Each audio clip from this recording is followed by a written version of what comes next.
ठीक आहे काळकुटे, मी ससाणे यांच्याकडे जाते. ससाणे, तुमचं जे काही म्हणणं आहे तुम्ही बोलू शकता. आता यांनी सांगितलं ओबीसीत येण्याच्या, तुम्ही ओबीसी कसे हो? ओबीसी आरक्षण म्हणजे काय? सामाजिक आणि शैक्षणिक दृष्ट्या मागासवर्ग.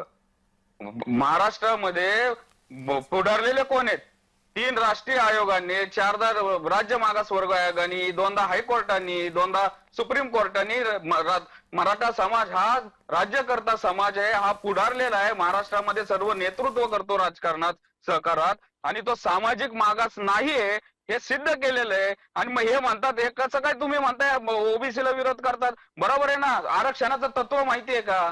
की कुणापासून तरी संरक्षण, जो प्रगत आहे, जो पुढारलेला आहे त्याच्यापासून संरक्षण, आणि तुम्ही म्हणताय ओबीसीत घुसायचं. आणि जे मग ईडब्ल्यूएसचं आरक्षण 103वी घटना दुरुस्ती करून दिलेलं आहे ते का डावलता तुम्ही? त्याच्यामधनं 8.5% लाभ मराठा समाजाला आहे. आणि अख्ख्या भारतामध्ये ज्या ज्या अशा पुढारलेल्या राजकारणामध्ये वर्चस्व असलेले जे समाज आहेत, पटेल, जाट, गुज्जर, कापू आणि महाराष्ट्रामध्ये मराठा समाज, मग यांच्यासाठी जर ईडब्ल्यूएसचं 10% आरक्षण आहे तर मग ते डावलायचं. या मनोज दादाचे सांगावं ना, तुम्ही जे म्हणता ना, याचं स्पष्टीकरण द्या, काय ईडब्ल्यूएस नको म्हणून. 8.5% लाभ फक्त एक समाज घेत होता.